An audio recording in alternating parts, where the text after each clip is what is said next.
Quand on regarde le journal ou une émission sur la télé, on se demande toujours comment les animateurs réussissent bien leur mission. On se dit souvent que tout a été planifié avant afin qu'il n'y ait pas d'embarras. Mais comme nous aussi on vit des moments surprenants qu'on n'avait pas prévus avant, eh bien sachez que c'est aussi le cas des présentateurs de télé, car leur travail n'est pas du tout à la portée de tout le monde, surtout si c'est en direct. Car lors du direct, rien n'est prévu et tout peut arriver. C'est pour cela qu'on a choisi de vous en parler aujourd'hui. Des moments imprévisibles qui arrivent aux présentateurs télé. N'oubliez pas de vous abonner à la boîte magique, sinon vous aurez une visite de Pennywise le clown.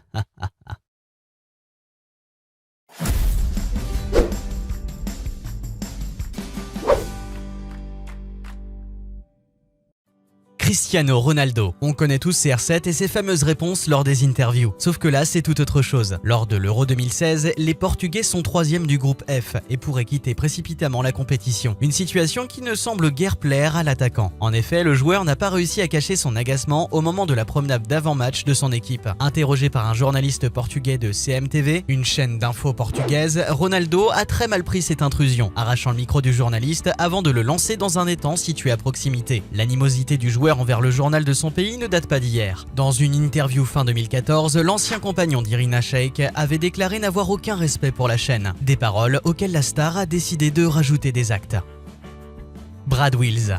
Pour être journaliste, il faut savoir contrôler les situations et ses réactions, surtout quand on est en direct. Ce qui n'est pas le cas de ce journaliste américain. Brad était en direct sur une plage de San Diego, en Californie, et était à mi-chemin de reportage lorsqu'il a rencontré un gros insecte noir qui a failli voler dans son visage. Il a été pris de panique alors qu'il tentait d'esquiver de s'éloigner de la créature en criant « Ah, mais qu'est-ce que c'est ?» Ses camarades dans le studio trouvaient la situation hilarante, tandis que le pauvre Brad perdait sa concentration en oubliant qu'il était en direct. Faisal Al-Qassem.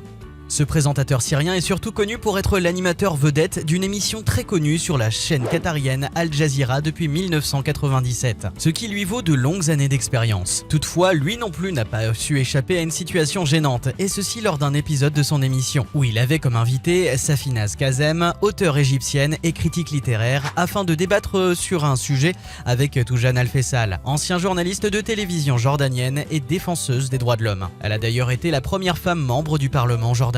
Sauf que ce débat n'a pas vu fin à cause d'une querelle entre les deux femmes. Normalement, lors du direct, il faut faire de son mieux pour contrôler ses nerfs. Sauf qu'à la 54e minute, Safinaz Kazem s'est levée et a quitté le plateau. Faisal, lui, a essayé de la faire revenir vu que des millions de téléspectateurs regardaient l'émission, mais en vain. Souhir Chalabi. Lorsque vous interviewez un grand chanteur du monde arabe comme Mohamed Tarouat, vous devez être concentré à fond. Souhir a eu le privilège d'interviewer le chanteur et le lieu du tournage a bien été choisi, un terrain de golf. Et c'est donc Tarouat qui conduisait la voiturette. Et Souhir se trouvait à côté de lui, bien à l'aise, et tenait le micro pour le chanteur. Soudain, ce dernier a tourné le volant d'un coup et donc Souhir a perdu l'équilibre et s'est trouvé sur le gazon. Bien sûr embarrassée par cette situation, elle demanda directement au caméraman d'arrêter de filmer. Seda Selek. Cette journaliste turque pour la chaîne Canal 24 était en pleine discussion avec un de ses confrères lorsqu'elle a commencé à se sentir mal. Elle semble alors chercher du regard son équipe avant de chuter lourdement de sa chaise. Selon les médecins, la jeune femme a été victime d'une grosse chute de tension. Seda Selek a tenu à rassurer son public en postant très vite sur son compte Twitter qu'elle allait mieux. Le lendemain, elle présentait à nouveau le JT.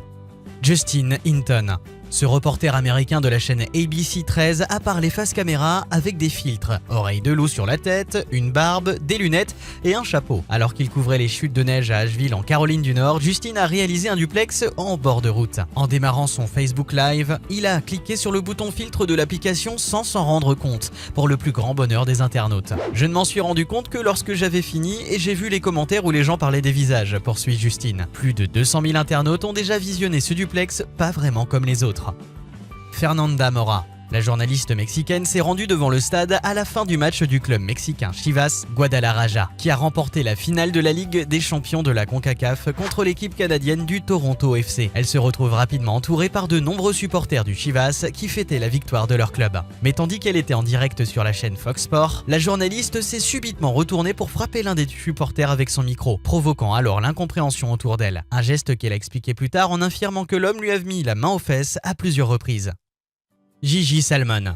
Pour les amateurs de foot, surtout le championnat anglais, vous allez aimer cette scène qui est arrivée à Gigi Salmon, la journaliste sportive du club Chelsea lors de la cérémonie de remise des prix du meilleur joueur de l'année. Mais là, on verra le joueur farceur. Alors qu'ils se dirigèrent vers le lieu de la cérémonie, des joueurs comme Didier Drogba, Nicolas Anelka, David Luiz et d'autres se sont dit pourquoi ne pas plaisanter un peu. Et donc ils se mirent à imiter la journaliste Gigi qui était en direct à présenter, donc à faire son travail. Toutefois, cette plaisanterie ne l'a pas du tout dérangé ni empêché à continuer de présenter son émission, bien au contraire. Elle a bien aimé. Bien évidemment, si de grands joueurs de grands clubs vous taquinent, il faut mieux apprécier l'instant. Lena Alouache. Cette présentatrice de la chaîne de télévision marocaine Medi 1 présentait le journal télévisé peu avant 13h. Sa fille est arrivée sur le plateau en tentant de lui donner son smartphone. « Maman, téléphone !» Le moment a été rapide, ne provoquant qu'un lever de sourcil de la présentatrice qui a continué de présenter l'émission comme si de rien n'était. On se demande bien quel était cet appel si urgent. Chloé Nabédian. Lorsque les présentateurs ne sont pas en direct, ils ont le droit de refaire la séquence, mais pas lors du direct. Ce qui est arrivé à cette présentatrice météo française qui a surpris les téléspectateurs de France 2 qui ont vite compris qu'un mauvais bulletin météo avait été diffusé. En effet, sur les images, on voit la présentatrice évoquer les précipitations à Argelès-sur-Mer, mais se tromper de chiffre. Chloé, alors fâchée, en passant devant la caméra, dit « Non mais en fait c'est 133. Allez hop, tu vois j'étais déconcentré. Je refais. Je peux enchaîner tout de suite ?» Une personne de la technique lui répond alors par l'affirmative. Et Chloé refait son apparition sur le plateau pour recommencer la prise. Une erreur qui n'a pas manqué de faire réagir les réseaux sociaux. C'est sûr que quand on a un fou rire, on ne peut pas le maîtriser. Le pire, c'est lorsqu'il arrive lors des directs et des moments importants. Et lorsque les présentateurs de télévision sont justement pris d'un fou rire, c'est parfois très compliqué de s'en défaire pour continuer de travailler. Kat Delay. Lors de l'émission américaine So You Think You Can Dance, diffusée sur la chaîne Fox, la présentatrice Kat se met à crier sur son public, trop bruyant à son goût. Après lui avoir demandé calmement de se taire, à bout de nerfs, elle lance « Fermez vos putains de gueules, plus un bruit ». Après ces nombreuses situations, on comprend mieux le métier des présentateurs. Les pauvres, ils vivent des moments hilarants voire incontrôlables, mais aussi d'autres très agaçants. Sauf que leur métier demande toujours de rester zen et de savoir maîtriser ses nerfs.